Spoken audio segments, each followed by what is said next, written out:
En lep pozdrav vsem skupaj. Sem Mirjam Oblak, urednica za srednješolsko zgodovino na Mladinski knjigi.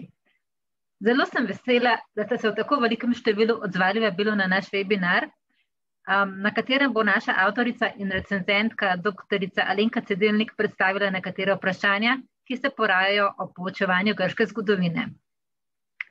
In Alenka je res najboljši naslov za to tematiko, saj grško zgodovino raziskuje in je tudi predava na Filozofski fakulteti v Ljubljani. Prav tako je avtorica številnih člankov in publikacij, prejela pa je tudi nagrado Clio za izjemne dosežke v slovenskem zgodovinopisju. Kot predavateljica se je tudi večkrat udeležila poletne šole klasičnih jezikov za dijake, ki jo organizira oddelek za klasično filologijo. No, jaz osebno pa jo poznam predvsem kot zelo predano avtorico, ki je pripravljena ogromno vložiti v gradivo, da zadosti vsem kriterijem kakovosti. Po eni strani gre za didaktično ustreznost, ki učencu pomaga, da lahko sistematično gradi znanje, po drugi strani pa je to strokovna neoporečnost, ki je pravzaprav tista, ki učenje z gradivom sploh opravičuje. Oziroma, če uporabljam kar njene besede, dober učbenik mora snov predstaviti vsebinsko pravilno in razumljivo, hkrati pa mora nenehno spodbujati k razmišljanju. Če snov ni pravilno predstavljena, se je ni vredno učiti. Če je predstavljena nerazumljivo, se je ne moremo naučiti, in če nam ne da misliti, nas pusti brezbrižne. S prepričanjem, da je nekaj nepomembno, pa se je nemogoče učiti. Kar težka naloga za avtorja učbenika, kaj ne? Ampak vsekakor lahko mirno rečem, da je bila Alenka tej nalogi več kot kos in ne nazadnje je učbenik Zgodovina 1, katerega soavtorica je prejel tudi nagrado Belma za najboljša učna gradiva, prav tako pa so odlično sprejeta tako med strokovnjaki kot uporabniki tudi gradiva za osnovno šolo, katerih recenzentka je bila. No, ko smo ustvarjali učbenik v tem samem ustvarjalnem procesu, so se nama z Alenko porajala številno vprašanje in ideje, kako dijake in vas učitelje še dodatno podpreti pri poučevanju antične zgodovine. In tale webinar je ena od tistih idej, ki je prva ugledala luč sveta. V njem bo Alenka naslovila vprašanja, dileme in izzive, ki se pojavljajo v poučevanju vsebin iz grške zgodovine. Morda boste potem tudi lažje razumeli, zakaj so nekatere stvari napisane tako, kot so. Lepo vas vabim k sooblikovanju predavanja z vprašanji. Na dnu strani, če pogledate, imate ikono Q&A, Questions and Answers, kamor pišete vprašanje. To lahko storite že sproti, predavateljica pa bo na nje odgovarjala po koncu svoje predstavitve. Tako, sedaj pa verjetno že komaj čakate. Alenka, beseda je tvoja. Hvala. Hvala lepa tudi za to kar preveč lepo predstavitev. Jaz upam, da bom izpolnila vsa ta pričakovanja.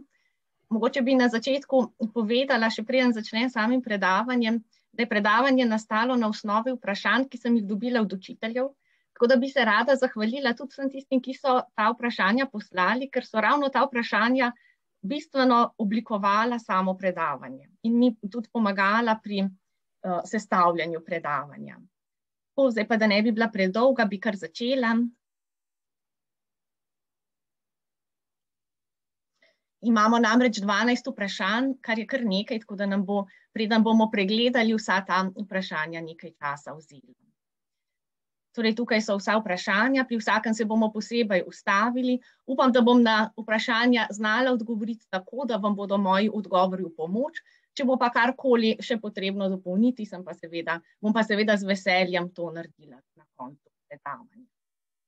Tako, prvo vprašanje se glasi, zakaj minojsko obdobje enačimo z bronasto dobo in zamejimo z letnicama okoli 3000 pred Kristusom in 1000 pred Kristusom, če trdimo, da so bile palače na Kreti uničene 1450 pred Kristusom.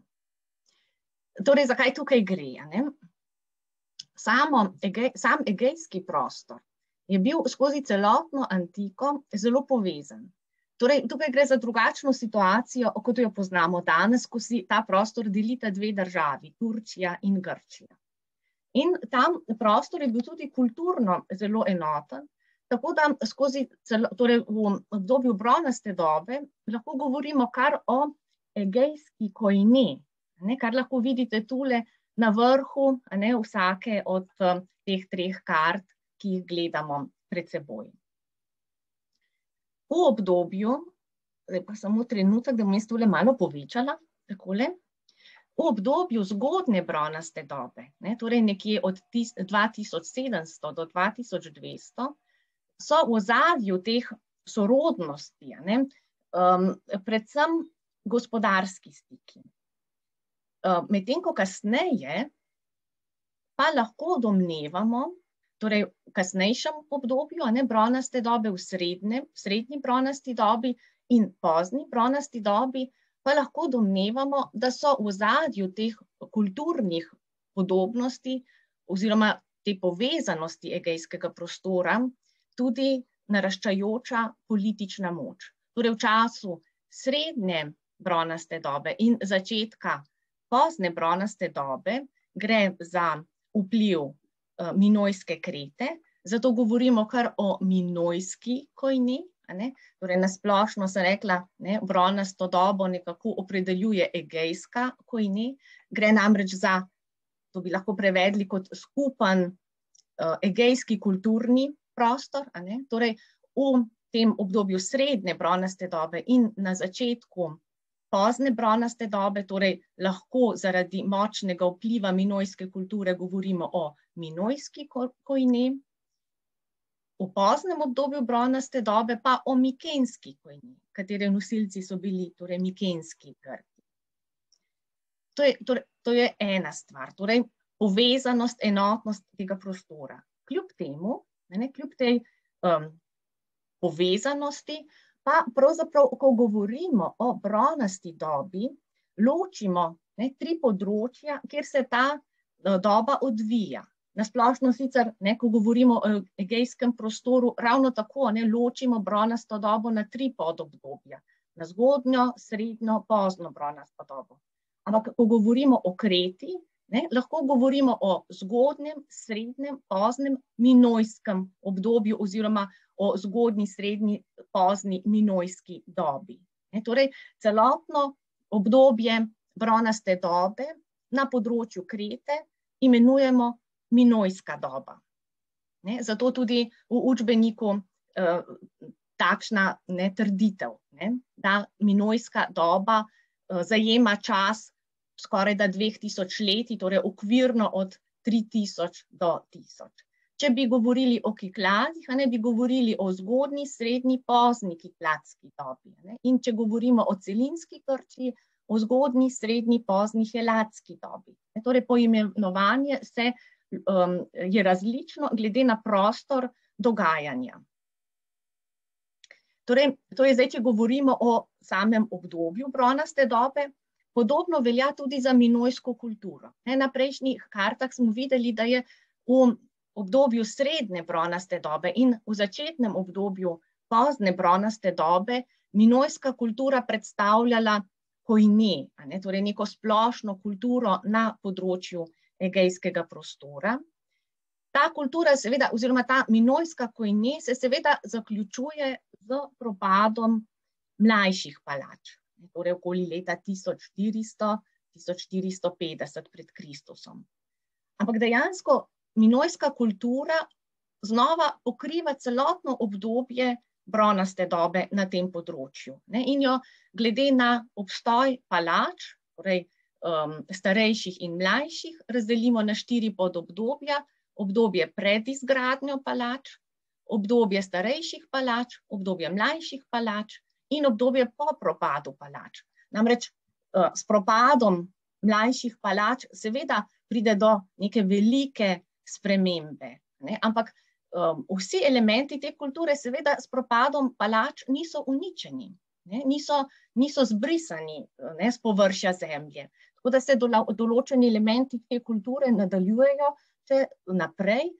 Predvsem vemo, da je minojska kultura zelo vplivala na mikensko. Če ne drugega, že skozi mikensko kulturo se določeni elementi minojske kulture nadaljujejo tudi v čas po propadu mlajših palač. palač. Zato ta delitev, ki pa zdaj ni, če ste bili pozorni, popolnoma identična zgornji delitvi, ki bronasto obdobje na tem področju, tako kot tudi sicer, loči v 3 podobdobja, medtem ko je sama minojska kultura, ne glede na obstoj palač, pa razdeljena v 4 podobdobja. No, naslednje vprašanje se pa glasi, ali lahko mikenske Grke enačimo s Homerjevimi Ahajci? Ja, torej, seveda Homer, ko govori o vseh Grkih, te Grke največkrat opredeljuje kot Ahajce, torej jih imenuje Ahajci. Včasih uporabi kot neko skupno oznako za vse Grke tudi Argejci ali pa tudi Danajci. Najmanjkrat uporabi to ime Danajci.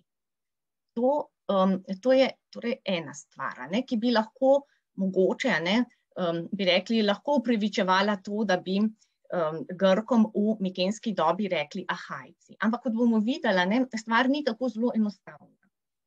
Druga stvar, ki bi lahko to upravičevala, je omemba dežele ali države Ahijava, kar srečamo v hititskih virih, ampak in je tudi na tem zemljevidu, to ime zapisano, sicer pod narekovaji,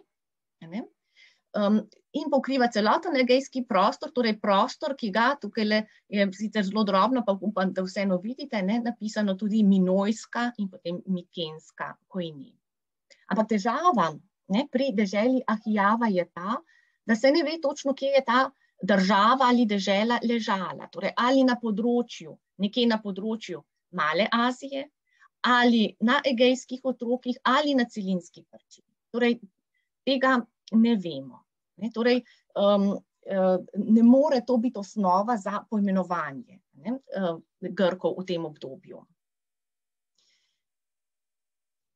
Če pa se zdaj vrnemo k Homerju, se moramo pa seveda zavedati, da oba epa, Iliada in Odiseja, če ju uporabljamo kot zgodovinski vir, sta seveda zelo nezanesljiva zgodovinska vira.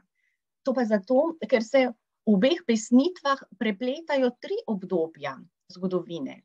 Po eni strani obdobje mikenske Grčije, prehodna doba in 8. stoletje. Torej čas, ko sta obe pesnitvi dobili končno podobo.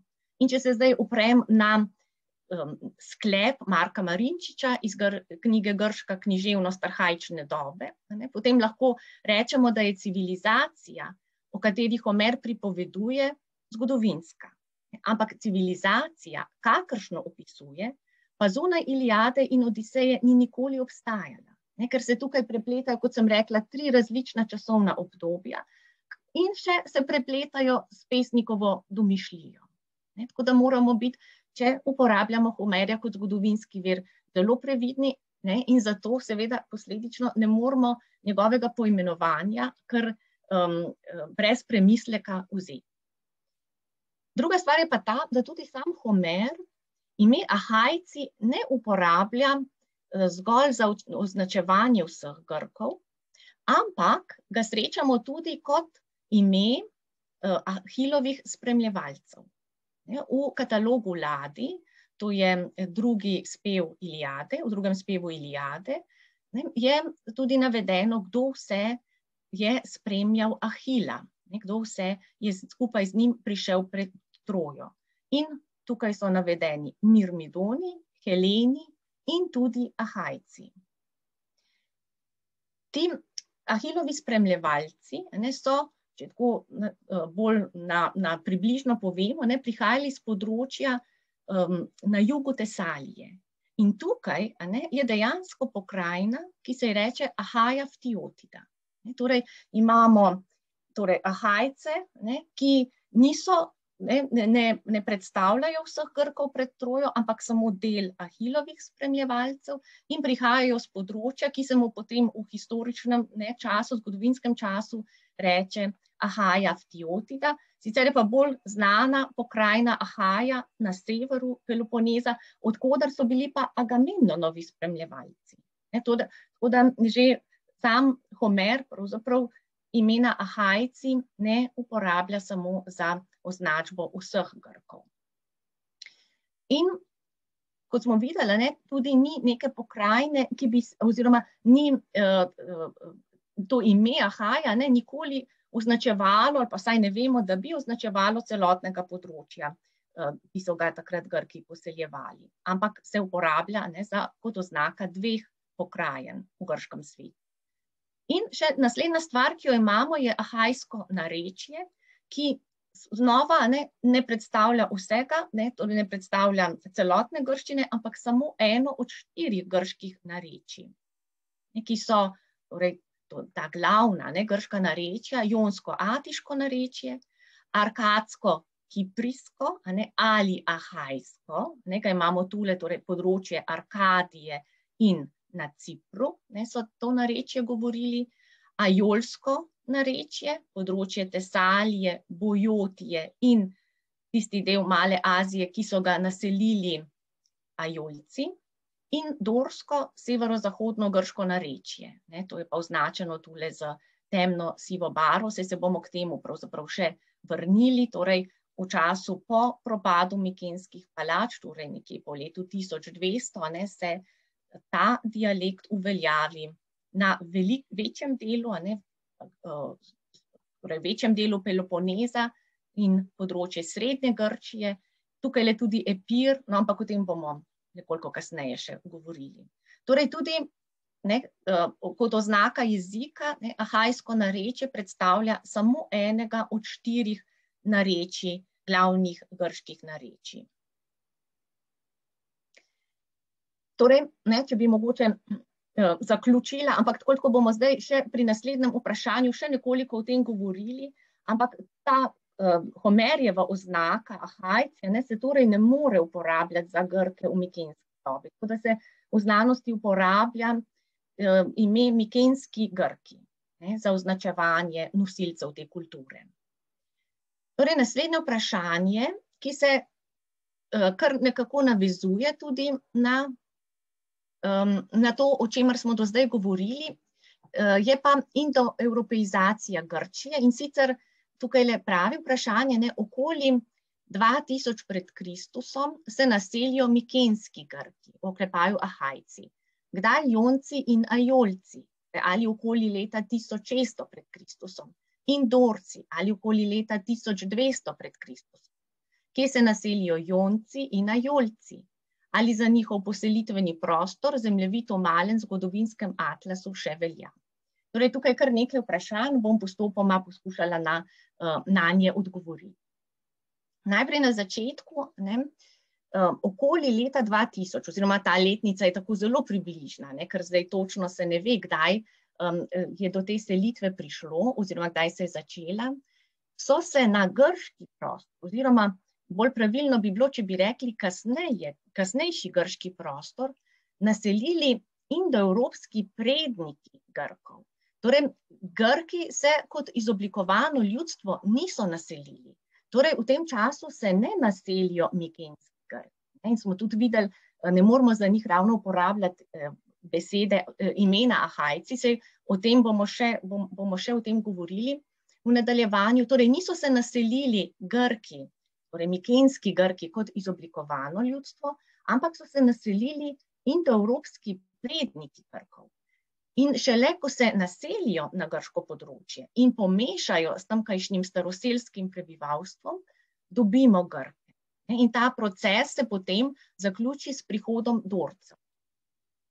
Medtem ko o sami naselitvi pa o mikenskih Grkih še ne moremo govoriti. So pa ti indoevropski predniki Grkov seboj prinesli svoj indoevropski jezik, torej grški jezik, ki se prav v tem času, tako jezikoslovci domnevajo, zdaj prvič razdeli. Torej okoli leta 1600 se ta jezik prvič razdeli v vzhodno grško narečje in zahodno grško narečje. In glede na to, da je linearna pisava B dešifrirana in lahko beremo zapise, oziroma tisti, ki to znajo, berejo zapise v tej pisavi, se je z branjem teh zapisov pokazalo, da mikenska grščina, torej da ima mikenska grščina značilnosti vzhodnega grškega narečja, nima pa značilnosti oziroma elementov zahodnega grškega narečja. Torej lahko rečemo, da se je vzhodno grško narečje razvilo na področju, kjer so živeli mikenski Grki. Torej, razvilo šele potem, ko so se indoevropski predniki Grkov naselili, seboj so prinesli neko staro obliko grščine in ko so se tukaj naselili, pride do prve delitve grškega jezika. V to skupino vzhodnega grškega narečja spadata oziroma jezikoslovci vanjo uvrščajo tudi arkadsko, kiprsko oziroma ahajsko narečje in jonsko oziroma jonsko-atiško narečje.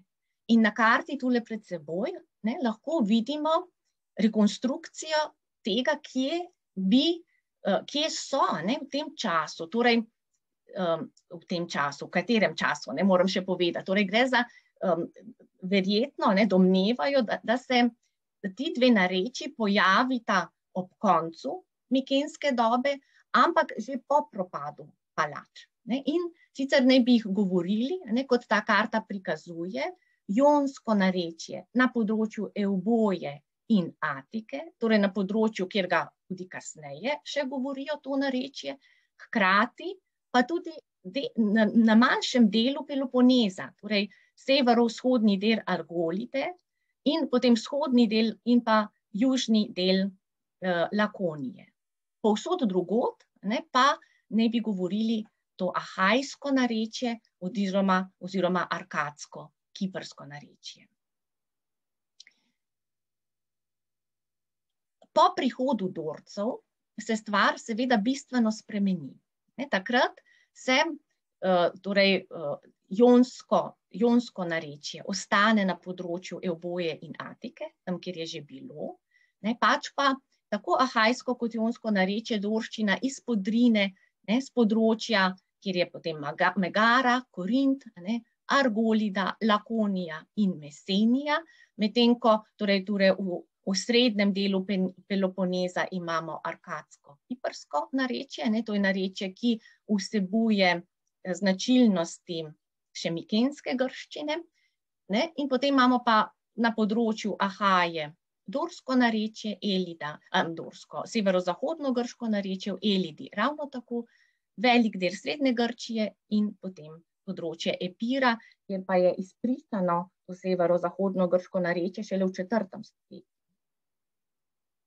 Zdaj, dorska selitev sama pušča še vedno polno odprtih vprašanj. Tako da pravzaprav ni popolnoma enotno mnenje o tem, ali so se Dorci dejansko naselili, ali je do dorske selitve v resnici prišlo. Ena možnost bi namreč bila, da bi Dorci tukaj že ves čas živeli, pa bi bili v tolikšni meri v času mikenskih Grkov podrejeni, da niso pustili nobenih sledov.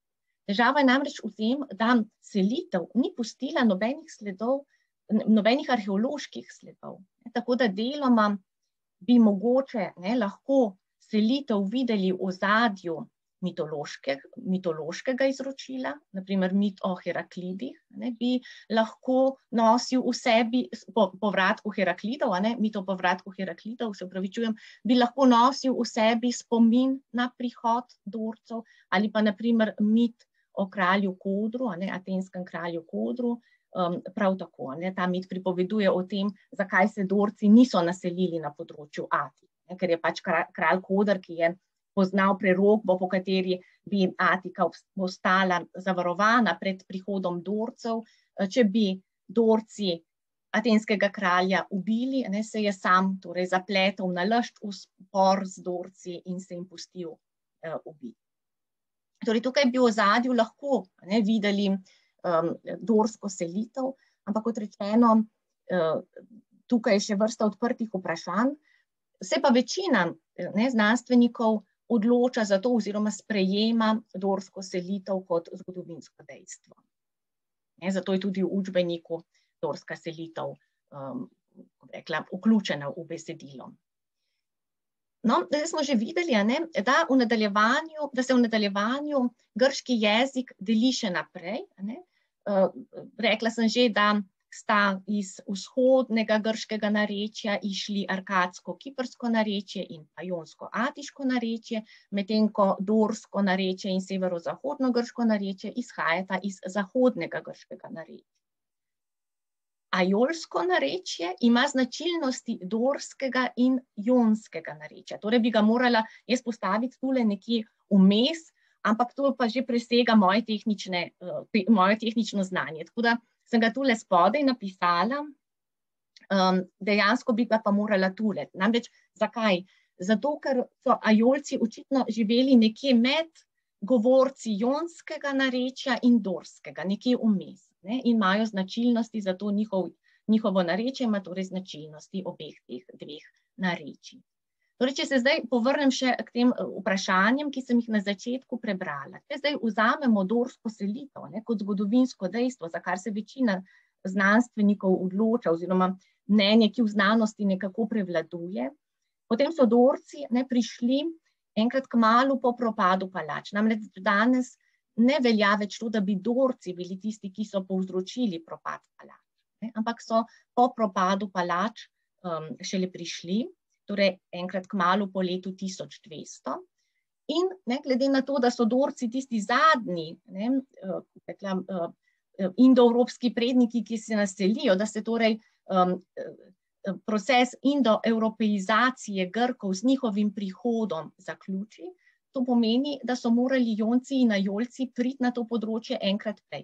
Videli smo prej, da je v obdobju ob koncu mikenske dobe, ampak že po propadu palača mogoče zaznati, jezikoslovci nekako že razbirajo, kje so govorili jonsko narečje in pa ahajsko oziroma arkadsko-kiprsko narečje. Ajolci so bili nekje vmes, med Dorci in Jonci. Torej so prišli enkrat pred Dorci. Kdaj točno, pa seveda ne moremo vedeti. Tega se ne ve. Tako. Tukaj pa zdaj še pred nami karta, ki je nekoliko, ki prav tako prikazuje razprostranjenost grških, teh 4 glavnih grških dialektov, grških narečij. In če jo zdaj primerjamo s karto, kar je bilo tudi v vprašanju, ali ta karta v malem zgodovinskem atlasu še velja, potem boste videli, da pravzaprav sta ti dve karti pravzaprav popolnoma skoraj da čisto enaki. In tukaj sicer ni označena Epir, ampak sem že prej rekla, da je torej severozahodno-grški dialekt na tem področju izpričan potem v 4. stoletju pred Kristusom, tako da mogoče zaradi tega tukaj ni označeno. Ampak drugače je pa ta karta v malem zgodovinskem atlasu seveda povsem ustrezna. No, zdaj naslednje vprašanje se pa glasi, ali se lahko za mikenske palače uporablja izraz akropola. Da bi zdaj ugotovili, ali se to lahko uporablja, moramo najprej pogledati, kaj pomeni beseda akropola in kako je ta beseda nastala. Sestavljena je iz 2 besed, akros, kar pomeni vrhnji, in polis, kar pomeni mesto. Torej si bomo zdaj pogledali še, kaj pomeni beseda polis. Beseda polis ima namreč v grščini različne pomene. Lahko pomeni naselbino, torej naselbino sestavljajo hiše, lahko pomeni skupnost, skupnost pa sestavljajo ljudje. Torej v tem pomenu je to, če malo bolj zapleteno povemo, institucionalizirana politična skupnost, torej država. In kot naselbina lahko polis pomeni sinonim, oziroma je sinonim za akropolo. V takem pomenu, naprimer, besedo srečamo pri Homerju. Ima torej polis enak pomen kot kasneje akropola, torej naselbina na vzpetini, običajno utrjena naselbina na vzpetini. V arhaičnem in potem klasičnem obdobju se sicer še pojavlja polis v tem pomenu, torej kot akropola, ampak že zelo redko, v helenističnem obdobju pa sploh ne več. Največkrat pa polis pomeni asti, torej je sinonim za asti, to je pa po grško torej mesto in sicer samo urbana naselbina. Polis smo videli, oziroma zdaj počasi gledamo, kaj vse lahko pomeni. Asti je urbana naselbina, torej polis pomeni mesto. To je najbolj pogosto kot naselbina, najpogosteje pomeni mesto. Zelo redko kdaj lahko pomeni tudi oziroma hora, torej dežela. Torej mestna državica je sestavljena iz mesta in podeželskega zaledja. Torej lahko beseda polis označuje tudi to podeželsko zaledje, ampak v tem pomenu je redko kdaj beseda uporabljena. Druga možnost je pa, da označuje skupnost. Torej, to skupnost smo videli, že sestavljajo ljudje. Torej, lahko pomeni politaj, to so državljani, polnopravni državljani.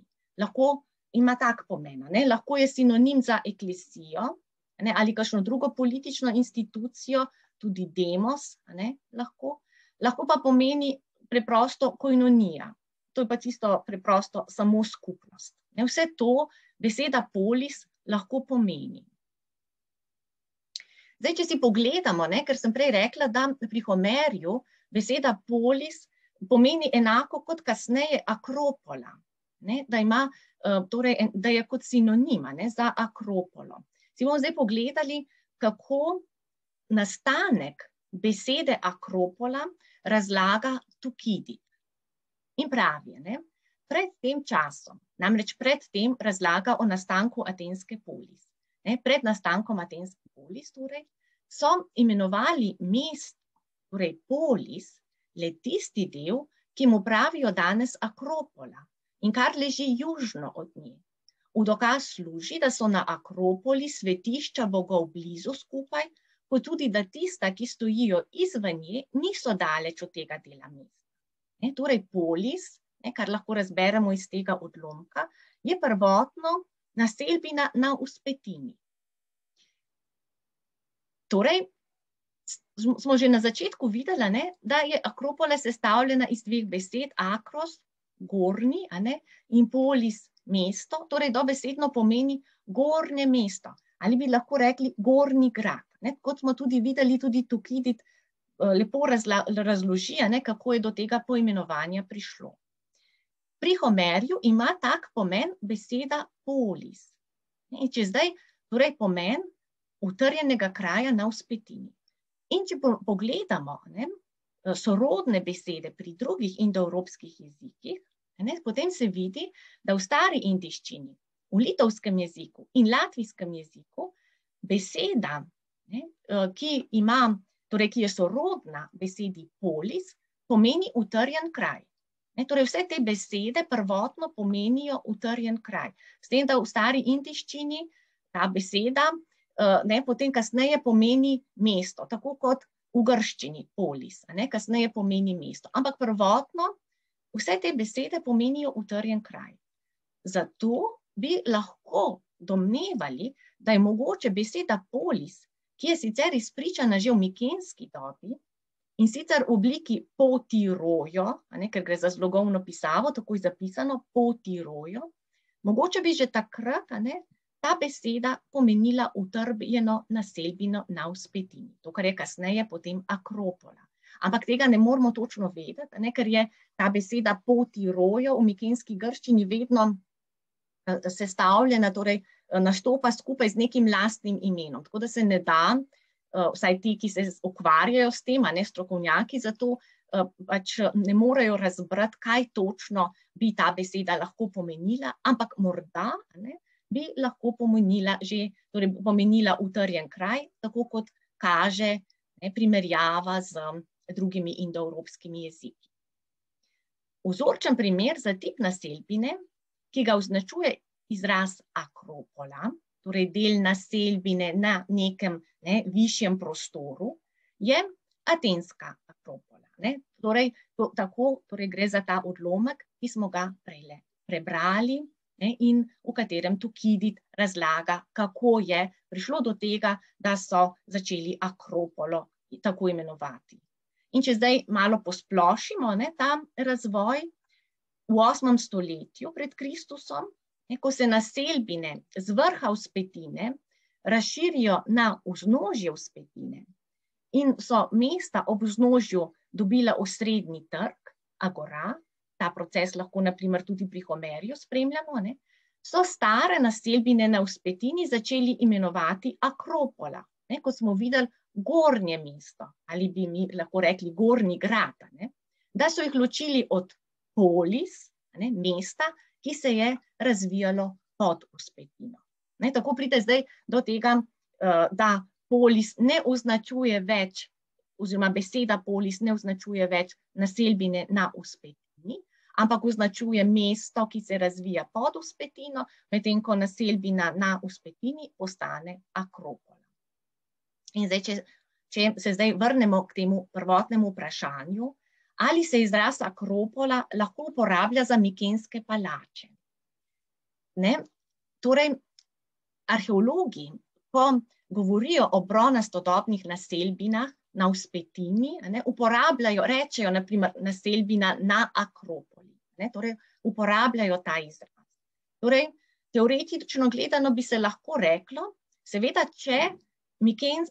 da mikenska palača izpolnjuje pogoje, zato da mi lahko to besedo uporabimo, torej če stoji na neki vzpetini. V takem primeru seveda lahko, ampak mi moramo vedeti in tudi dijaki morajo vedeti, da mikenska palača stoji na vzpetini, da je torej na Akropoli. Drugače pa, če pa tega ne vemo, potem pa boljše, da se temu izognemo. Ker Akropola, kot smo videli, je naselbina na vzpetini. In konec koncev, če smo čisto natančni, v mikenskem obdobju te besede niti še ni. Ampak, če mikenska palača tem pogojem ustreza, potem lahko rečemo, da stoji na Akropoli. In v takšnem pomenu, na takšen način, se tudi dobi v strokovni literaturi uporabljena beseda Akropola.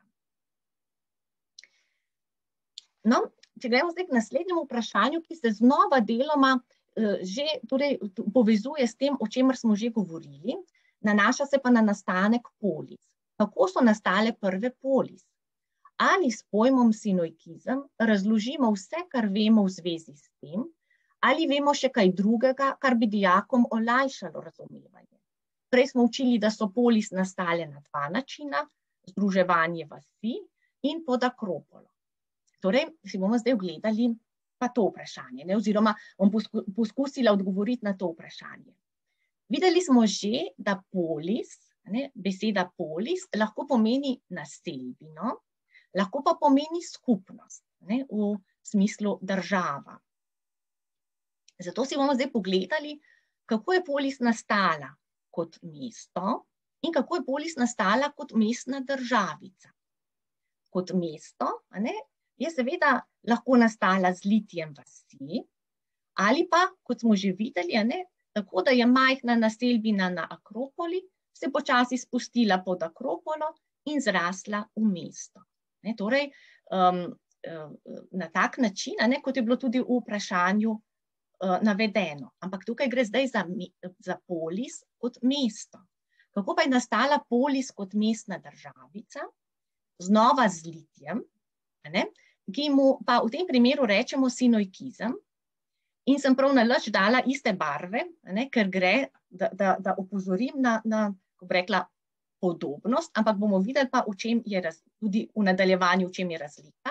Druga možnost je pa kolonizacija. To pa v učbeniku niti ni navedeno posebej, ampak to je tudi možen način, kako je polis nastala, oziroma kako so ustanovili polis, s kolonizacijo. Ko so kolonisti ustanovili kolonijo, je bila organizirana kot polis. Temu se pa reče apoikizem. Apoikija je kolonija, ki je politično neodvisna. Kleruhija je kolonija, ki je politično odvisna od matične polis. Torej, če gremo zdaj naprej, da bo stvar bolj jasna, pa da jo tudi do konca razložim. V antični Grčiji je bilo mesto, torej polis, in ne dežela, hora, sinonim za državo. Torej mesto in ne dežela. To je drugače, kot danes razumemo državo. Danes je običajno, torej sinonim za državo ni mesto. Mi tudi v slovenščini ne, ampak je dežela. Tudi v slovenščini če bi imeli pred očmi državo, lahko uporabimo tudi izraz dežela. Bi nekako bilo blizu temu pomenu. Nikakor pa ne mesto. In v drugih jezikih je podobno. V angleščini, na primer, ni sinonim za državo city, ampak je sinonim za državo country. Medtem ko Grki so na to gledali drugače. Pri njih je bila sinonim za državo polis, torej mesto, polis kot mesto, kot urbana naselbina in ne hora. Zakaj do te razlike prišlo? Zakaj danes gledamo drugače?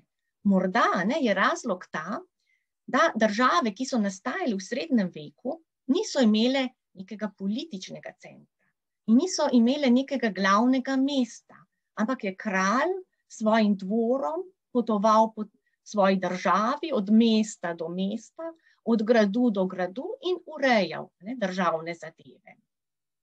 Medtem ko pri Grkih je pa tipična grška polis, torej tipična grška mestna državica, imela samo eno mesto.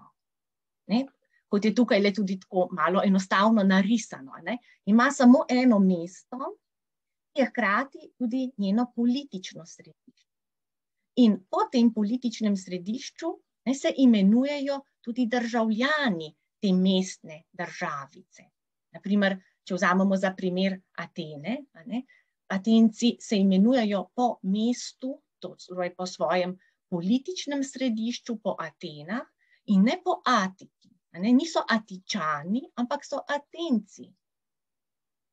Seveda smo mi videli, da vsaka polis spet ni mestna državica. Ampak v času, ko obstajajo mestne državice, torej arhaična, klasična doba in potem kasneje, pa izraz polis v pomenu mesto skoraj vedno uporabljajo Grki izključno za označevanje mesta, ki je hkrati tudi center državice. In ne za kateregakoli, za označevanje kateregakoli mesta. Torej, v čem je zdaj razlika med mestom in mestno državico?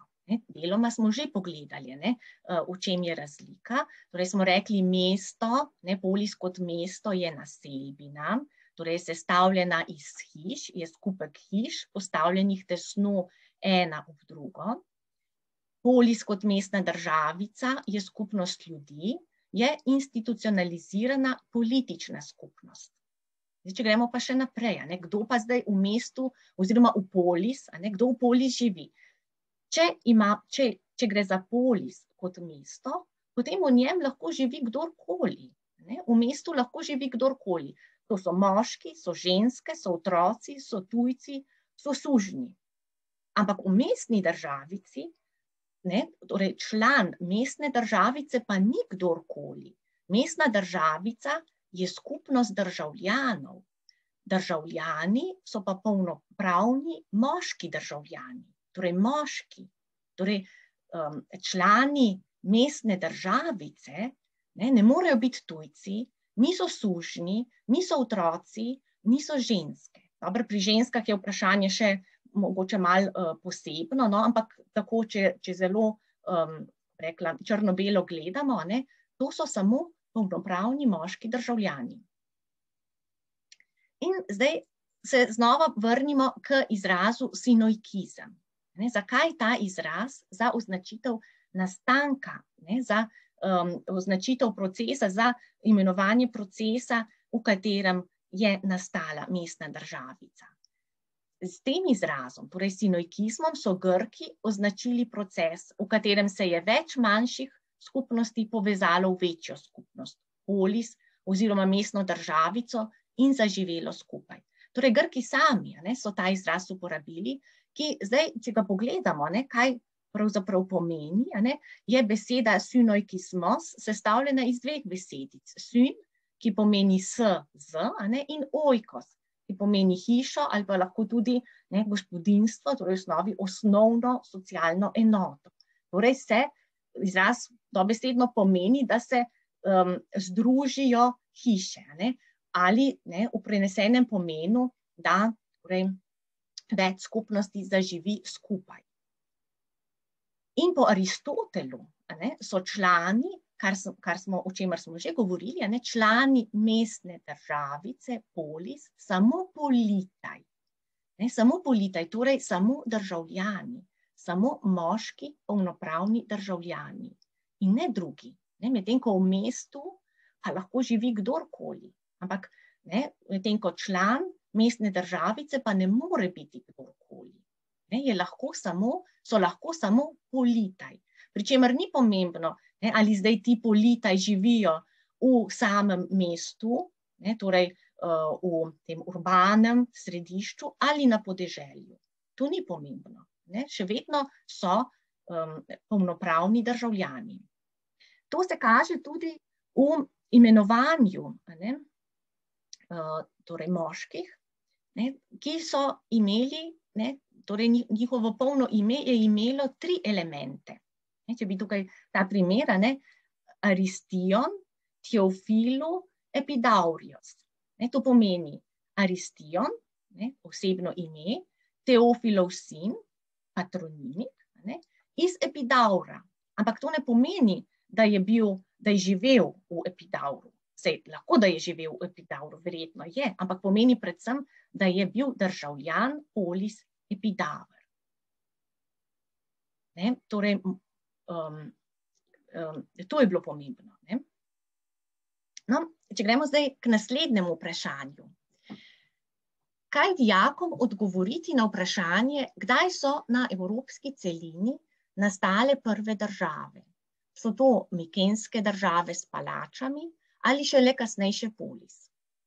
Zdaj, jaz sem tukaj zraven vključila še Kreto, zaradi pomena, ki ga ima za evropsko zgodovino, ampak kakorkoli, povsem nedvomno, seveda lahko rečemo, da je prva pravno urejena država v evropski zgodovini polis. Kaj pa torej mikenske palače, ali predstavljajo centre držav in ali predstavljajo centre držav minojske palače. To si bomo pa zdaj pogledali.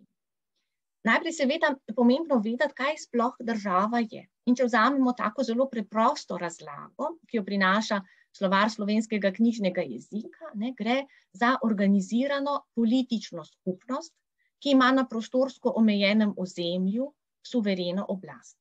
Zdaj, sestavljalci te definicije seveda niso imeli pred očmi težav, s katerimi se srečujejo raziskovalci bronaste dobe. Tako da sem spodaj navedla še eno definicijo, ki upošteva te težave. In tukaj pa pravi, države opredeljujejo njihove politične krajine. Enostaven ali kompleksen preplet mrež naselij in skupnosti, zgradb in spomenikov, cest in meja, ki odražajo delovanje oblasti in nadzor nad pretokom ljudi in blaga. Torej, v osnovi je definicija enaka zgornji, ampak izpostavlja tisto, na kar se lahko raziskovalci v bronaste dobe, na kar se lahko predvsem oprejo, torej na arheološke najdbe, mreža naselij in skupnosti, zgradb in spomenikov, cest in meja.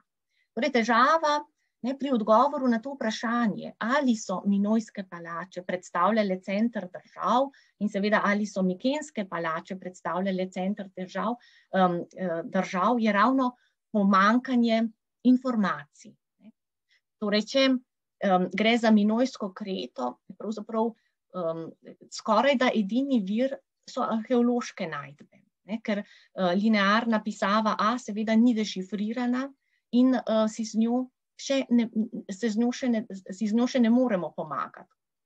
Ampak kljub temu, kljub pomanjkanju informacij, vendarle v znanosti prevladuje mnenje, da so minojske palače predstavljale center držav.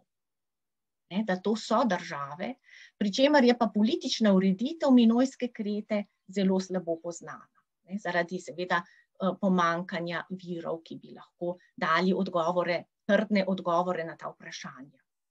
Na osnovi primerjave s sosednjimi kulturami pa je mogoče domnevati, da so tudi na Kreti v tem obdobju obstajala kraljestva, katerih oblast je temeljila na religiozni osnovi. Torej na osnovi primerjave je nekako mogoče domnevati, kakšno ureditev so te države imeli.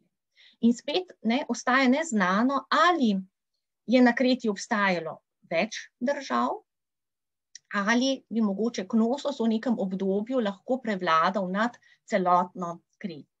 Tudi na to ni nekega dokončnega odgovora in odprto ostaja tudi to, ali so Minojci politično obvladovali vsaj dela egejskega prostora. Mi smo prej videli, da je Minojska koine za kar nekaj časa, torej obdobje srednje in pa začetek pozne bronaste dobe predstavljala neko splošno kulturo na egejskem prostoru, ampak ali so Minojci tudi politično obvladovali ta prostor, pa ne vemo. Čeprav tukaj seveda piše o minojski talasokratiji, oblasti, vladi nad morjem. Ampak zakaj je točno šlo, se ne ve. Kot že rečeno, je minojska kultura imela močan vpliv na mikensko kulturo in seveda tudi mikenske palače, organizacija teh palač je bila pod vplivom minojskih, tako da tudi za mikenske palače v znanosti prevladuje mnenje, da so predstavljale center držav. Ampak tudi tukaj politična oziroma državna in družbena ureditev teh držav ni rekla, zelo dobro poznana, čeprav si v tem primeru pa seveda znanstveniki lahko pomagajo zapisi v linearni pisavi, ki deloma to ureditev lahko rekonstruira, ampak vrsta vprašanj še vedno ostaja odprta. Tako da, če dijaki zdaj postavijo takšno vprašanje, je seveda treba odgovoriti na to vprašanje tako, kot stvari so. Torej, da verjetno gre, da v znanosti prevladuje mnenje, da to so države, da pa je njihova ureditev slabo poznana in da tudi sicer ostaja v zvezi z temi državami vrsta odprtih vprašanj. Naslednje vprašanje pa pravi, kako razložiti eleuterijo in avtonomijo polis. V učbeniku piše, eleuterija je svoboda, v kakšnem smislu, na katerem področju, in avtonomija je neodvisnost in spet na katerem področju. Torej, Grki sami so položaj polis opredeljevali prav z obema pojmoma, torej z eleuterijo in avtonomijo. Seveda je pa res, in pravzaprav je zato zelo fino, da je bilo to vprašanje postavljeno, te dve besedi, pomen teh dveh besed se seveda precej prekriva. Tako da sem na začetku kar navedla razlago obeh besed, kot je v grško-slovenskem slovarju, in pravi, ta slovar pravi, avtonomija je politična neodvisnost, samostojnost, avtonomija. Eleuterija je pa svoboda, prostost, potem bomo tole malo preskočili, ker se ne nanaša ravno na polis, neodvisnost, na primer. To bi lahko zdaj povezali s polis. Torej, pomen obeh besed se seveda deloma pokriva. Tako da si bomo zdaj najprej pogledali, kaj je eleuterija grške polis. Kot smo rekli, beseda sama, in tako je tudi v učbeniku prevedena, pomeni svoboda. Eleuterija pomeni svoboda. Kot pridevnik, eleuteros, se beseda pojavlja že v mikenski grščini, pomeni svoboden. Sam politični pomen, kar je zdaj za nas pomembno, ko ugotavljamo, kaj bi pomenila eleuterija grške polis, politični pomen pa ta beseda dobi relativno pozno, torej v 6. in 5. stoletju, in sicer v času, ko je svoboda grških skupnosti ogrožena zaradi krepitve moči najprej Lidije in potem Perzije. In v 5. stoletju, na primer, podobna situacija nastane na samem grškem prostoru, tukaj šlo najprej za zunanje sile, ki so ogrožale svobodo grških skupnosti. V 5. stoletju tako grožnjo predstavljajo na primer Atene, torej na samem grškem prostoru, ki ogrožajo svobodo torej svojih zaveznic, kot bomo videli v okviru Delsko-Atiške pomorske zveze. Torej gre, če zdaj skušamo ugotoviti, kaj pomeni eleuterija grške polis, če imamo pred očmi odnos do neke zunanje sile, označuje eleuterija stanje, ko polis ni podrejena neki zunanji sili. In v tem pomenu je beseda eleuterija postala nekakšen politični slogan, ki ga je na primer uporabljala Sparta, ko je pozivala atenske zaveznice v 5. stoletju, naj zapustijo Atene, naj se osvobodijo pred Atenami in prestopijo na njeno stran. Podobno imamo potem v naslednjem, torej v 4. stoletju, spet je svoboda uporabljena kot način, kako pridobiti na svojo stran zaveznice v boju proti tistim grškim državicam, ki so bile dovolj močne, da so lahko predstavljale, torej si imela položaj hegemona v grškem svetu, torej položaj voditeljice v grškem svetu. Naj šlo zdaj, na primer, ali za Atene, ali za Sparto, ali za Tebe. In še kasneje, v helenističnem obdobju, helenistični kralji torej razglašajo svobodo Grkov z namenom, da bi si pridobili materialno in politično podporo Grkov. Torej, kot sem rekla, postane svoboda nekakšen politični slogan za pridobivanje zaveznikov na svojo stran. Znotraj polisa pa beseda eleuterija označuje stanje, ko gre za razmere, znotraj polisa, pa označuje stanje, ko državljani niso podrejeni samovoljni oblasti nekoga. Torej, čisto konkretno, na primer za stanje oziroma za odsotnost tiranije, na primer v takem pomenu. Ali, na primer, demokrati v odnosu do oligarhov razumejo svobodo državljanov tako, da to pomeni, da si državljani sami vladajo. In tukaj je pravzaprav, ko sem rekla, da se oba pojma prekrivata, se že tukaj na osnovi tega, kar sem do zdaj povedala, nekako vidi, da bi lahko za nekatere od teh primerov tudi uporabili izraz avtonomija. Da si zdaj poglejmo, kaj pomeni pa beseda avtonomija. Torej, kaj je avtonomija grške polis? Sama beseda je sestavljena iz dveh grških besed, autos, kar pomeni sam, in nomos, kar pomeni zakon. Torej, pomeni stanje, ko polis sledi svojim lastnim zakonom. Je torej neodvisna. Ta neodvisnost je pa zdaj lahko neodvisnost na notranje političnem področju, lahko govorimo torej o notranji suverenosti, ali temu lahko rečemo samouprava, in pa o zunanji suverenosti, kar bi mogoče lahko imenovali tudi samostojnost. Lahko pa bi uporabili tudi kakšen drug izraz. Se bomo tudi v nadaljevanju videli prav to prekrivanje teh različnih pomenov. Sama beseda avtonomija je svoj pomen deloma oblikovala prav na osnovi položaja, ki so ga atenske zaveznice imele v okviru Delsko-Atiške pomorske zveze. Če si zdaj pogledamo nekaj primerov iz Tukididove Peloponiške vojne. In sicer Tukidid pravi, povedati hočem, kaj so izvršili Atenci kot voditelji zaveznikov, torej kot voditelji Delsko-Atiške pomorske zveze, torej zaveznikov, ki so sprva obdržali lastne zakone ter sodelovali na skupnih posvetovanjih.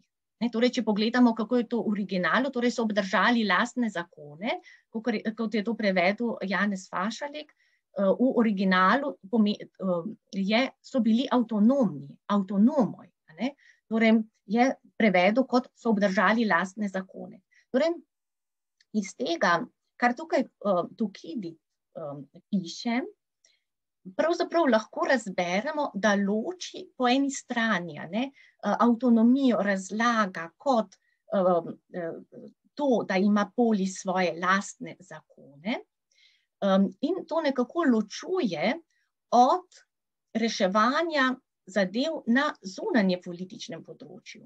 Torej, ko je neka polis postala članica zveze, se je pravzaprav deloma odpovedala svoji neodvisnosti na zunanje političnem področju. In to v bistvu Tukidid tukaj na nek način že loči. Torej, to, da so bili zavezniki avtonomni, pomeni, da so obdržali lastne zakone. To pomeni, da so bili avtonomni, kot piše Tukidid. To, da so sodelovali na skupnih posvetih, kjer so torej skupnih posvetih zveze, Delsko-Atiška pomorska zveza je seveda imela skupni zbor, kjer so imeli predstavnike vsi člani te zveze in na tem zboru so razpravljali o skupnih zadevah zveze. In zavezniki so sprva to možnost imeli. Kasneje, kot pravi Tukidid, so jim Atene to možnost okrnile, jim jo vzele. Ampak Tukidid že v osnovi avtonomije ne povezuje s to možnostjo, torej ne povezuje z neodvisnostjo na zunanje političnem področju. Se bomo k temu še vrnili, pa bom mogoče, če zdaj ni čisto razumljivo, postalo kasneje malo bolj razumljivo. Naslednji primer pravi, da so pa Atenci, da so pa Lakedajmonci, torej Spartanci, za ohranitev miru postavili pogoj, da morajo Atenci Helenom, torej svojim zaveznikom v Delsko-Atiški pomorski zvezi, pustiti svobodo. Tako je Janez Fašalek prevedel, svobodo. Ampak če pogledamo original, je znova uporabljen izraz avtonomoj, torej avtonomijo, oziroma tukaj kot pridevnik, ampak torej in se tukaj tudi v prevodu vidi to, kar sem zdaj že nekajkrat povedala, da se torej pomena obeh besed, eleuterija in avtonomija, da se deloma prekrivata, kar tukaj tudi v tem prevodu pride do izraza. Ampak kaj je še pomembno tukaj, je to, da so Spartanci oziroma da so Grki v 5. stoletju to, da so Atenci zaveznikom okrnili njihovo avtonomijo, to postavili kot razlog za začetek vojne, oziroma so postavljali kot pogoj, da se ohrani mir. Torej, če bodo Atenci zaveznikom vrnili avtonomijo,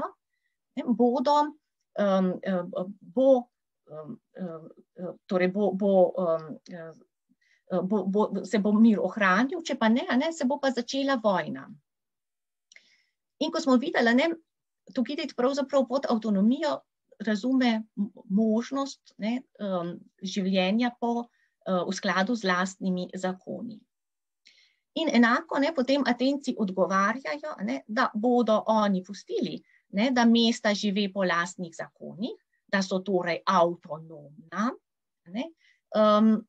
če so seveda ta mesta avtonomna bila, torej če so bila neodvisna, je tukaj prevedeno, čeprav je potem v originalu znova uporabljena pridevnik autonomos, torej če so bila neodvisna, če so bila avtonomna, takrat, ko so se zvezi priključila, ampak pod pogojem, da bodo zdaj pa Spartanci svojim mestom dovolili, da živijo po lastnih zakonih, torej da so avtonomni, kot je spet uporabljeno v grškem originalu. Torej, če malo povzamemo, že prej sem rekla, da je avtonomija, eleuterija postala nekakšen politični slogan. Spartanci so v 5. stoletju pozivali atenske zaveznike, naj se osvobodijo izpod Aten. In zdaj smo videli na teh nekaj primerih, ki smo jih prebrali, ravno tako so pravico do avtonomije postavljali kot nekakšen pogoj za ohranitev miru. Torej, to, kar sem čisto na začetku rekla, da same Grke sta bili prav avtonomija in eleuterija pomembni za opredelitev statusa neke polis. In v 4. stoletju Atene v drugi Atiški pomorski zvezi zaveznicam, torej članicam te zveze, izrecno zagotavljajo, da bodo imele status svobodnih, torej eleutheroj, in avtonomnih, avtonomoj. In enako potem vidimo v obdobju helenizma, se v času helenističnih kraljestev je tipična, zdaj v narekovaju, neodvisna polis tista, ki ima na osnovi reskripta helenističnega kralja zagotovljeno demokracijo, svobodo, torej eleuterijo in samoupravo, avtonomijo. In podobno, tudi kasneje, potem v času, ko so Grki že pod rimsko oblastjo, stanje ostaja, rekla, seveda se nekoliko spremeni, zdaj ima polis pravzaprav samo še funkcijo neke lokalne upravne enote, ampak še vedno ostaja polis. Polis ni izginila, se pa spremeni stvar v toliko, da zdaj rimske oblasti odpravijo demokratično ureditev in uvedejo oziroma podpirajo oligarhično ureditev te polis. Polis, sem rekla, v rimskem obdobju ima vlogo neke lokalne upravne enote, ki pa ima, torej ohranja tipične politične organe, ki so značilni za polis, ima svet, ima ljudski zbor, in seveda ohranja tudi kulturne institucije, ki so značilne za polis, torej gledališče, gimnazij in tako naprej. Torej, ostaja, polis ni zamrla, takrat, ko grški svet osvojijo Rimljani. In če zdaj nekoliko povzamem to, o čemer sem do zdaj govorila, po razumevanju Grkov je torej polis kot mestna državica predvsem v prvi vrsti samovladajoča politična enota. Torej ni nujno, da je neodvisna na zunanje političnem področju. In zato, naprimer, leto 338, ko v bitki pri Hajroneji Filip Makedonski premaga Grke, seveda se marsikaj spremeni, ampak ta poraz Grkov vendarle ne pomeni tako velike zareze, tako velike, spremembe, kot bi si človek lahko predstavljal, ker v resnici že pred tem časom številne polis niso niti povsem avtonomne, niti povsem svobodne, kot smo videli. Ampak, ker je pomembno predvsem to, za Grke pomembno predvsem to, da je polis samovladajoča politična enota in da ni tako pomembno, ali je na zunanje političnem področju neodvisna, polis še naprej živi, kot smo videli. In torej v času, po tem porazu pri Hajroneji še naprej živi v helenističnem obdobju in še naprej živi tudi v času rimske oblasti in pravzaprav nekako dokončno propade šele v obdobju pozne antike. Zdaj pa še eno vprašanje. Demokratska ureditev je družbena ureditev, ki pa vpliva na razvoj državne ureditve. V smeri, trenutek, da si jaz tole predstavim, oligarhije ali demokracije, je to pravilno sklepanje. To je torej en del vprašanja, ali so Atene v času Solona po njegovi uvedbi demokracije oligarhično urejene. Torej, ja, demokratska ureditev, če smo zdaj čisto natančni, pravzaprav predstavlja osnovo oligarhične ureditve. Zakaj? Ker so državljani razdeljeni na različne razrede glede na svoje premoženje, prav zato, da se po teh različnih razredih tudi različno razdelijo njihove politične pravice. Če vzamemo zdaj ureditev, ki jo je vpeljal Solon, so imeli samo člani oziroma predstavniki prvega razreda, torej prvega premoženjskega razreda, 500-merni, kar je tisti najpremožnejši, pravico, da postanejo arhonti. Noben drug, torej člani nobenega drugega premoženjskega razreda ne morejo postati arhonti. Torej, najpomembnejša politična funkcija je zaupana samo tistim, ki so najbogatejši. Tako da je v osnovi, bi lahko rekli, da je seveda režim, ki ga je vpeljal, ureditev, ki jo je vpeljal Solon, je v osnovi oligarhična, vendar gre tukaj seveda za zmerno oligarhično ureditev. Zakaj?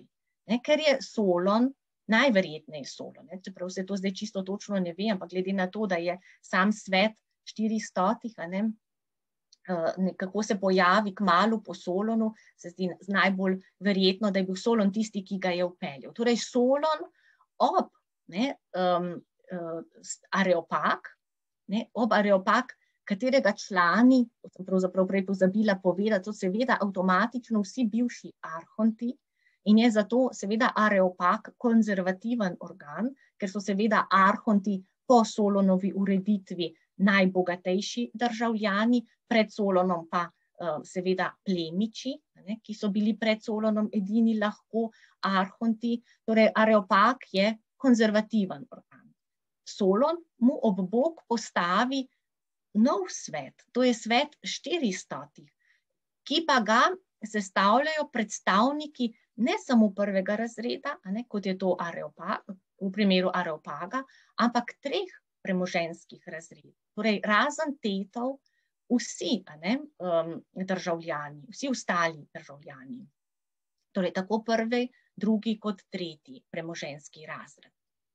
To je ena stvar, zaradi katere moramo reči, da je ta sistem, ta ureditev, da je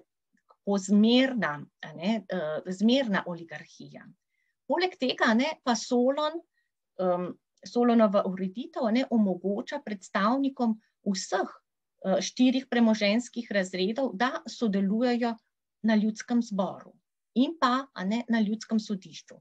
Zdaj tukaj sem, ker je bilo tako tudi lažje narisati, sem dala obe institucije na isto mesto napisala, čeprav dejansko nekateri domnevajo, da bi mogoče ljudsko sodišče, ki je tukaj zraven navedeno in katerega člani, v katerem so lahko znova sodelovali predstavniki vseh 4 razredov, da je v bistvu ljudsko sodišče, ljudska skupščina, kadar deluje kot sodišče. Ampak to se zdaj točno ne ve. Torej imamo ljudsko sodišče, katerega člani so lahko vsi državljani, torej pripadniki vseh 4 premoženjskih razredov in ljudski zbor, v katerem tudi vsi 4 lahko sodelujejo, torej tudi te.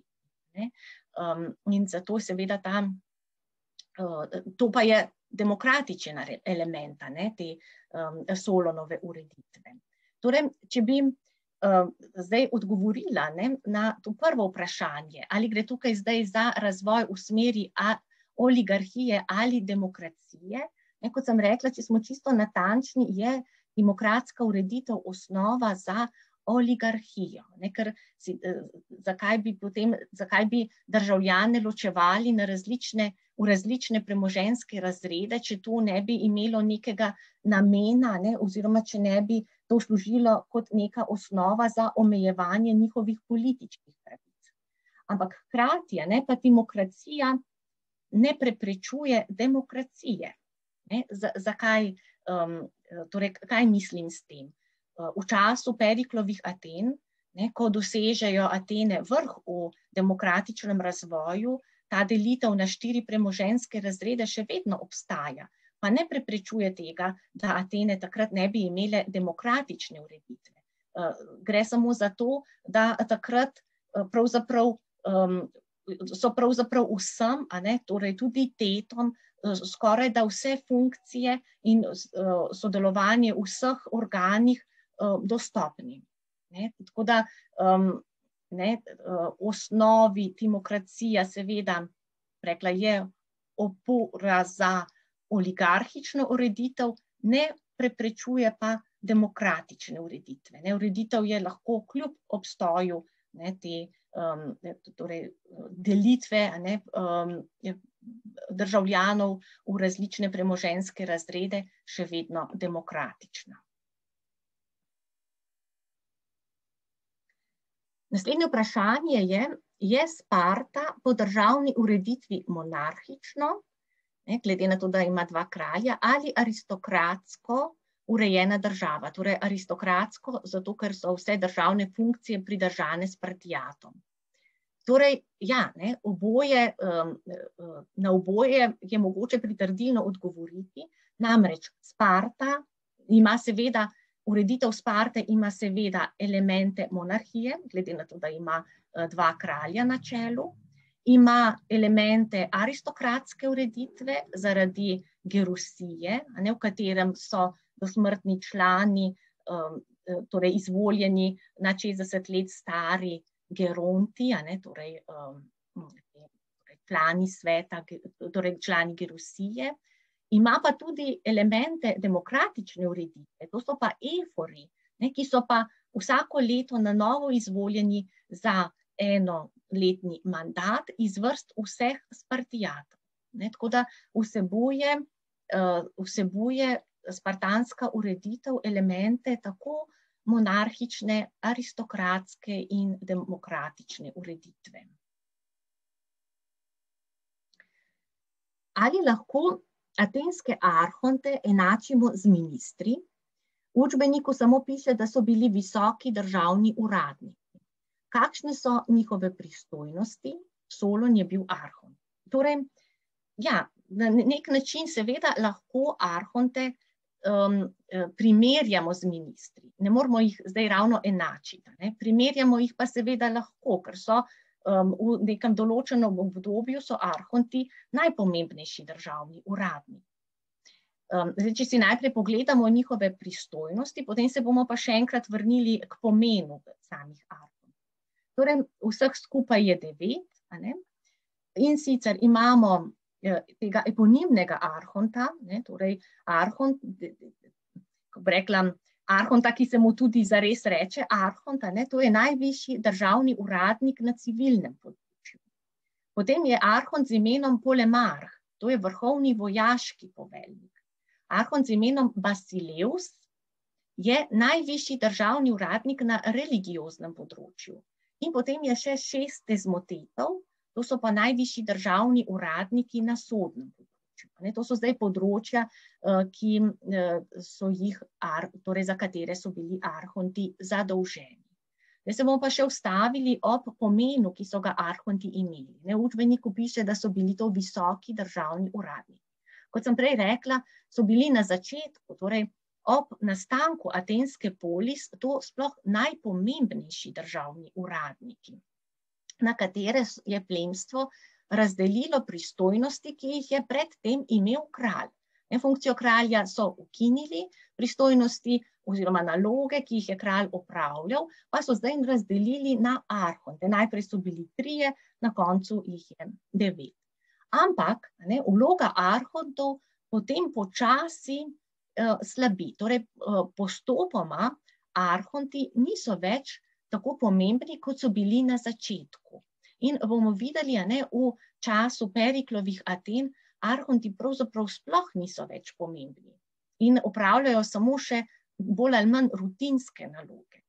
Na to upadanje moči arhontov je po eni strani vplival način izbire arhontov, po drugi strani pa tudi krog ljudi, iz vrst katerih so arhonti prihajali. Bom mogoče najprej to povedala, ker tega nimam posebej napisanega tukaj, da ne bom pozabila. Namreč, kot sem že prej omenila, so bili arhonti pred Solonom izbrani samo iz vrst plemstva. To je čas še obstoja aristokratske polis, torej čas, ko je plemstvo edino, torej, ki ima samo plemstvo res vse politične pravice v atenski polis. Torej, prihajajo iz vrst plemstva. Solonom smo videli, pride do spremembe, arhonti prihajajo iz vrst najpremožnejšega razreda. In potem imamo v prvi polovici 5. stoletja spet spremembo, namesto arhontov so lahko izbrani tudi pripadniki drugega premoženjskega razreda, torej prvega in drugega premoženjskega razreda, in v času Periklovih Aten so lahko namesto arhontov izbrani tudi pripadniki tretjega premoženjskega razreda. In v 4. stoletju so lahko namesto arhontov izbrani tudi teti. Torej, s tem, ko se je krog tistih, ki so lahko opravljali funkcijo arhontov širil, je postopoma tudi upadala vloga, ki so jo arhonti imeli. Predvsem je bilo pa pri tem pomemben način, kako so bili arhonti izbrani. Namreč, pred Solonom je arhonte imenoval Areopag. Zdaj, v Solonovem času Aristotel poroča, da ne bi Solon upeljal nov način izbora arhont.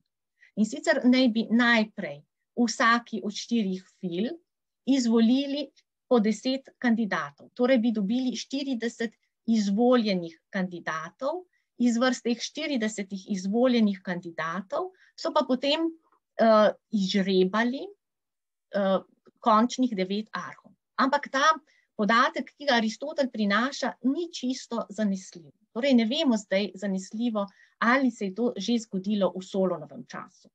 V času Peizistratidov so arhonti ponovno izvoljeni neposredno, torej tudi če bi Solon to spremembo upeljal, je torej odpravljena v času Peizistratidov.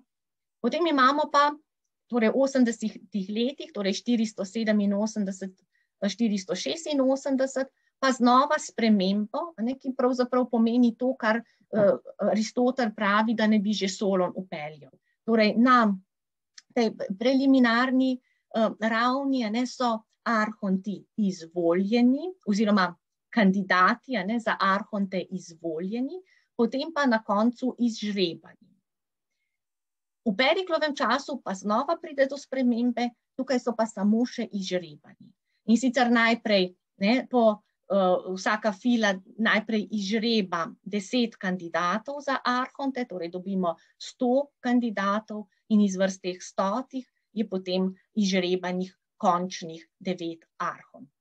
In s tem, ko so arhonti izžrebani, seveda tisti, ki so bili bolj ambiciozni, tisti, ki so dejansko želeli vplivati na to, kar se je v Atenah dogajalo, za arhonte niso več kandidirali, ampak so kandidirali za druge funkcije, ki so bile vplivnejše, namreč niso mogli vedeti, ali bodo izžrebani. Tukaj je bilo res samo od naključja odvisno, kdo bo potem na koncu postal arhont. Tako da v Periklovem času postane, oziroma je v Periklovem času najpomembnejša funkcija stratega, medtem ko arhonti nimajo več vloge, ki so jo imeli na začetku. Torej, v času, ko so arhonti pomembni državni uradniki, takrat bi jih lahko nekako primerjali z današnjimi ministri. Ampak, kot sem rekla, ta primerjava ni možna ves čas obstoja te službe.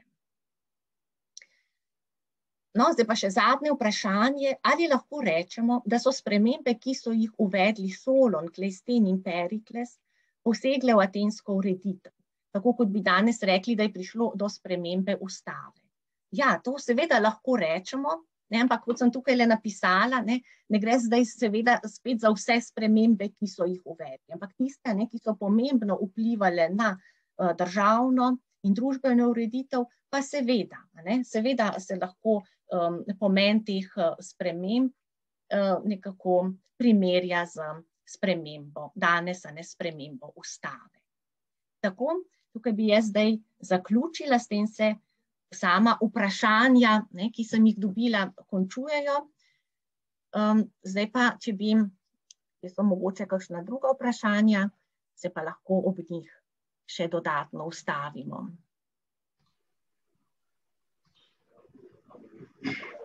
Ja, smo že dobili nekaj vprašanj in sicer prvo vprašanje je bilo od učiteljice Damjane in sicer sprašuje, takole je napisala: danes me je pri pouku dijakinja vprašala, če je grška polis res ženskega spola. Na nekem televizijskem kvizu je namreč slišala moško obliko. Odgovorila sem mi, da je polis ženskega spola. Se mi odgovorila prav? Ja, torej polis je v grščini ženskega spola, reče se polis, ne, ženskega spola je.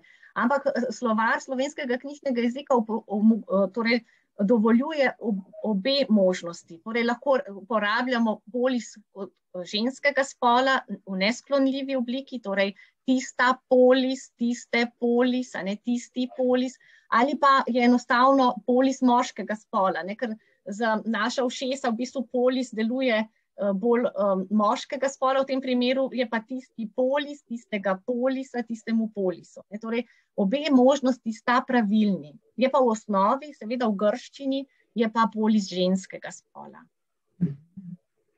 Ok, hvala. Potem še eno. Pozdravljena profesorica Alenka, hvala za čudovito predavanje. Sem v dilemi, kaj je pravzaprav fila v Atenah? Sorodstvena zveza ali upravna enota? Ja, torej najprej so bili atenski državljani razdeljeni v 4 file, reče se jim tudi gentilne file. Ne? To so file, katerih nastanek sega že zelo, zelo daleč v preteklost. Sploh se ne ve, kdaj so nastale. In pri teh domnevajo, da naj bi v osnovi bile neke sorodstvene vezi, ne, osnova za oblikovanje teh fil, ampak kasneje, torej v času, ko mu lahko sledimo, ne, preko virov, te file ne temelijo na nekih sorodstvenih zvezah.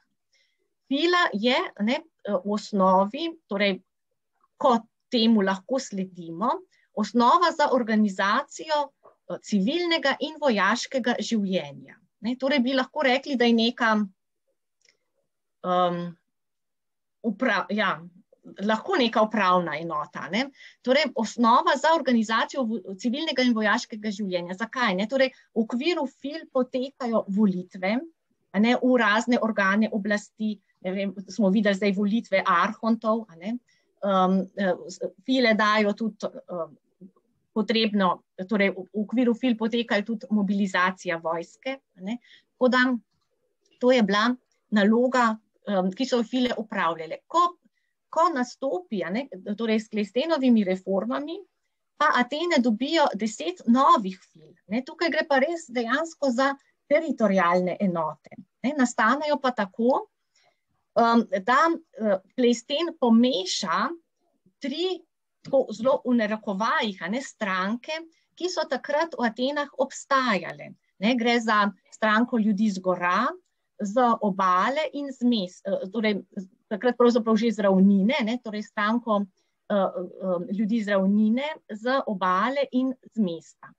In da bi vplive teh strank nekako izničil, je Klejsten, ne, se to pravzaprav domnevam, da učite, ne, je Klejsten razdelil te 3 skupine, te 3 stranke v narekovajih v 10 tretjin, torej vsako na 10 enot, in potem žrebom vzel iz vsake te stranke po eno enoto in jo priključil 2 drugima enotama in dobil novo filo. Torej, dobil je 10, na ta način 10 novih fil, ki so pa teritorialne enote, ne, in prevzamejo v bistvu funkcijo so jo prej imele te 4 gentilne file, ki sicer še vedno obstajajo, ampak niso več osnova za organizacijo vojaškega in političnega življenja. In zdaj pa tukaj poteka, v teh 10 filah potekajo volitve, raznih predstavnikov, oblasti, predstavnikov raznih organov, vsaka fila da eno enoto konjenice, vsaka fila da eno enoto pehote, vsaka fila da enega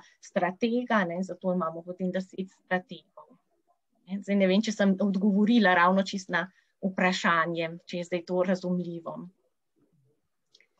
Upam, da učiteljica javlja. Ja, torej ne vem, če je čisto, mi je žal, ker jaz študentom ravno tukaj pokažem kar nekaj slik, da se točno vidi, kje so te file bile, in kako so nastale. Zdaj pa tega pač nimam pripravljenega, ker nisem vedela, da bo to lahko aktualno. Ja, zdaj, nobenega vprašanja ni več, mislim, da bi še enkrat povabila, če kdo še kaj, če se komu še kaj odpira, pa ta čas jaz eno vprašanje zastavim. In sicer, če bi želela motivirati učenca za spoznavanje grške zgodovine, kaj bi mu rekla? Oziroma, kaj je tista stvar, ki je tebe pritegnila, da si se odločila za grško zgodovino? Jaz pravzaprav bi morala poseči toliko nazaj, da bi povedala, kdaj sem se odločila za študij grščine. In to je pa bilo, to se pa spomnim, prišla sem na informativni dan, torej na zgodovino niti nisem šla na informativni dan, ker sem bila popolnoma odločena, da grem študirati zgodovino. Pri grščini pa si nisem čisto dobro predstavljala, kako ta študij poteka, in sem šla na informativni dan, tam sem bila sama. Tako da se je takrat profesor Babič, ki je bil pač zadolžen, da ta informativni dan izpelje, samo z mano ukvarjal. Ne spomnim se točno, kaj mi je rekel, ampak vem pa, da ko sem prišla iz tistega informativnega dne, sem bila popolnoma odločena, da bom jaz študirala grščino, in mi tudi nikoli ni bilo žal, da sem se tako odločila. Tako da potem je pa v bistvu to vodilo, tudi v ukvarjanje z grško zgodovino. Kaj bi zdaj rekla jaz dijakom? To sem pa pozabila na ta del vprašanja. Kaj pa vem, to je pa težko. Ne vem, obisk Grčije je sigurno ena taka stvar, ki lahko spodbudi zanimanje za neko stvar. Ne vem, težko bi rekla. Ne vem, če se da z eno besedo navdušiti za neko stvar. Kaj pa vem, ljudje smo različni, mene je navdušil en informativni dan, kaj je bilo takega povedanega, se pa res ne spomnim. Tako da očitno se da tudi z nekaj besedami nekoga navdušiti. Kaj bi to, ne vem, bi morala malo bolj premisliti.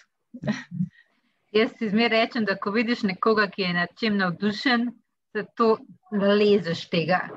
Ja, sigurno, to gotovo. Ampak to niso samo besede. To je še vse, kar te besede spremlja. Mislim, nobenega novega vprašanja ni, tako da očitno si bila zelo izčrpna, tudi zelo pohvaljena, tako da Alenka, hvala ti za to predavanje, hvala, ker si ob vseh obveznostih, ki jih imaš, vzela čas za to. Tako da res hvala. In zdaj mi v bistvu ostane samo še to, da vsem skupaj zaželim en res prijeten večer, pa upam, da se kmalu spet kaj vidimo. Se lahko, mogoče, samo še jaz bi se tudi zahvalila. Sem pozabila prej, ko sem končala, sem mislila, da bo malo več vprašanj, pa da bo vsa stvar se že končala. Torej, jaz bi se tudi vsem zahvalila za pozornost. Kot vidim, je kar nekaj časa trajalo vse skupaj, tako da res hvala za obisk in tudi za pozornost. Hvala. Pa lep večer. Nasvidenje. Nasvidenje.